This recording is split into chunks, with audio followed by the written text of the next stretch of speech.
पितृगुरु चरणकमलेभ्यो नमः।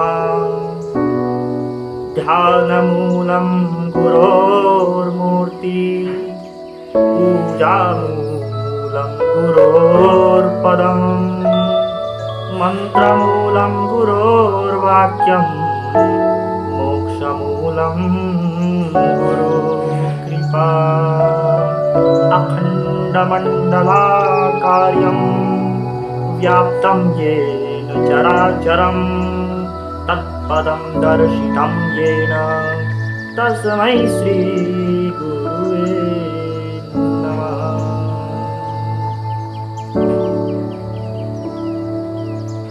यह वीडियो गुरु महिमा के ऊपर हम बना रहे हैं।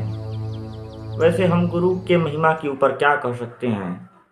प्रत्येक ग्रंथों को उठाइए, प्रत्येक शास्त्रों को उठाइए, आपको उसमें गुरु की महिमा मिलेगी। रामचरितमानस इतना बड़ा ग्रंथ है, उसके शुरू में ही गोस्वामी तुलसीदास जी ने गुरु की महिमा से ही शुरू किया है रामचरितमानस को। क्या कह रहे हैं गोस्वामी तुलसीदास जी? लिख रहे हैं रामचरितमानस की पहली चौपाई ही गुरु के महिमा को प्रदर्शित करती है। पहली चौपाई, दूसरी तीसरी नहीं, पहली चौपाई की बात कर रहा हूं। पहली चौपाई क्या है? गुरु के महिमा के बारे में बताई गई है। बंदाऊं गुरु पद पदुमा परागा, सुरुचि सुबास सरस अनुरागा, अमियमूरी मैं चूरन चारु, समन सकल भवरुज परिवारु। ये प्रथम चौपाई थी रामचरितमानस की। और भी रामचरितमानस में और भी मतलब रामभद्राचार्य जी महाराज ने गुरु के ऊपर एक पूरी की पूरी पुस्तक ही लिख दी है, और उस पुस्तक का नाम है मानस में गुरुत्व। रामभद्राचार्य जी महाराज लिख रहे हैं, वो लिखते हैं कि जे गुरु चाराना रेणु शिरुधारहि, तेजानु सकल विभव बस करहि।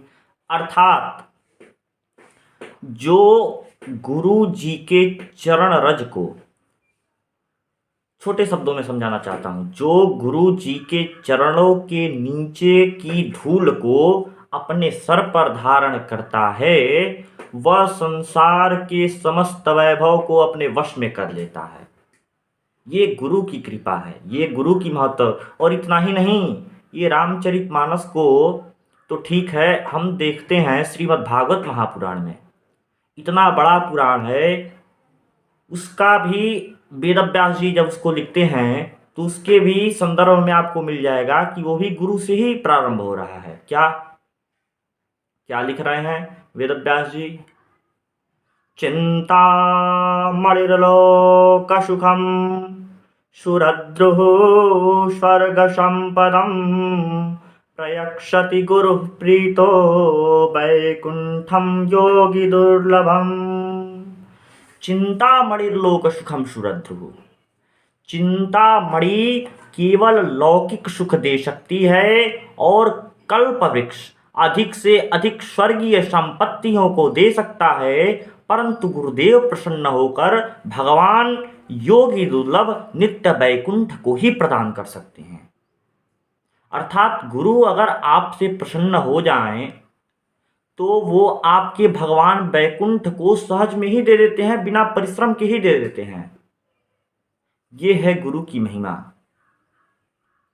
मैं बहुत ज़्यादा विद्वान तो नहीं हूँ, लेकिन एक छोटे से उदाहरण से समझाना चाहता हूँ कि अगर आप वास्तव में भगवान को प्राप्त करना चाहते हैं, भगवान को देखना चाहते हैं सहजता में, अगर मान लीजिए किसी व्यक्ति को करंट लग रहा है, बिजली से किसी व्यक्ति को करंट लग रहा है, और अगर आप उस व्यक्ति को पकड़ लेते हैं, उसके हाथ को या किसी भी अंग को अगर आप स्पर्श करते हैं तो करंट आपको भी लग जाता है।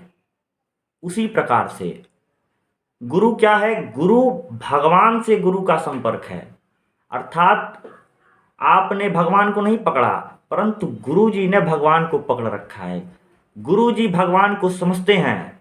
तो जिस प्रकार से करंट मारने वाले के अंग को आप स्पर्श करते हैं तो आपको करंट लग जाता है, उसी प्रकार से आपने गुरु को स्पर्श कर लिया, गुरु के चरणों को पकड़ लिया, गुरु के ज्ञान को पकड़ लिया, तो समझिए कि आपने साक्षात परमात्मा को पकड़ लिया और वह करंट आपके भी अंदर, वह ऊर्जा आपके अंदर भी प्रवाहित होने लगेगी। गुरु में इतना गुरु की महत्ता है कि प्रत्येक किसी भी चीज को अगर आप प्राप्त करते हैं, गुरु क्या है? गुरु सूर्य की तरह है, गुरु सूर्य ही है। जिस प्रकार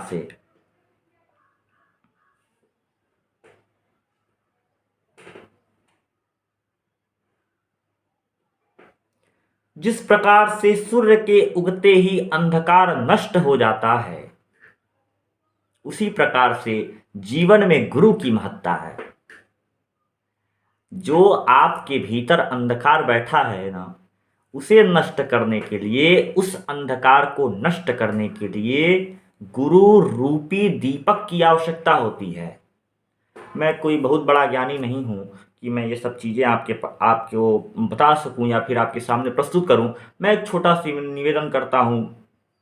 वैसे निवेदन करने का मन आया तो YouTube के माध्यम से आप लोगों के सामने बैठ कर के ये सब चीज़ें कह रहा हूं। गुरु की अत्यधिक महिमा होती है अपने शिष्य के ऊपर। जिस प्रकार से माता पिता, देखिए माता पिता का कर्म है पुत्र को पैदा कर देना, उसका पालन पोषण करना, लेकिन सबसे बड़ा योगदान होता है किसी भी बच्चे को ज्ञान देने में, और वह ज्ञान का काम करते हैं गुरुदेव।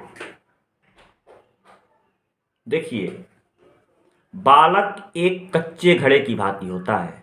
आप किसी मिट्टी को लीजिए, आप कुम्हार को देखे होंगे कि वो मिट्टी के बर्तनों को बनाता है। मिट्टी लिया जिस आकार में चाहे, अब उसके हाथ में है कि वो घड़ा बना दे या फिर चिल्लम बना दे पीने का। तो सोचिए उसी मिट्टी से चिल्लम बनाया जा रहा है और उसी मिट्टी से शीतल करने वाला घड़ा बनाया जा रहा है। गुरु के हाथ में है कि गुरु आपको क्या बनाना चाहते हैं। गुरु अगर चाहेंगे तो आपको घड़ा बना देंगे, और गुरु अगर चाहेंगे तो उसी से आपको चिल्लम बना देंगे। बालक एक उसी प्रकार से कच्चे मिट्टी की तरह होता है जिसका गुरु उसका निर्माण करते हैं अच्छे तरह से, गुरु उसको परिपक्व करते हैं। जो बाल्यावस्था में नहीं सुधर सकता उसे वृद्धावस्था में कोई नहीं सुधार सकता है। आप कोई बांस लीजिए, बांस हरा पतला सा बांस लीजिए, उसे आप झुकाइएगा तो पूरी तरह से झुक जाएगा। लेकिन अगर कोई सूखा हुआ आप बांस लेंगे और उसे आप झुकाएंगे तो पूर्णतया टूट जाएगा।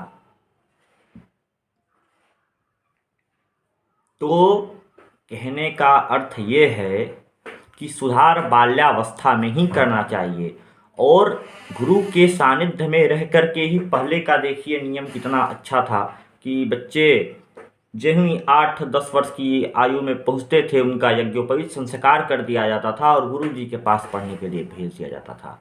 आज की परंपरा पूरी तरह से ख़त्म हो चुकी है। आज तो इंग्लिश मीडियम स्कूल खुल गए हैं जिसमें तमाम प्रकार के गुरु बैठे हुए हैं। क्या शिक्षा देते हैं वो तो आप भी जानते हैं और हम भी जानते हैं, परंतु हमारे जीवन में गुरु की बहुत बड़ी भूमिका है। हमारे जीवन में मैं अपने जीवन की कुछ बातों को बताता हूँ।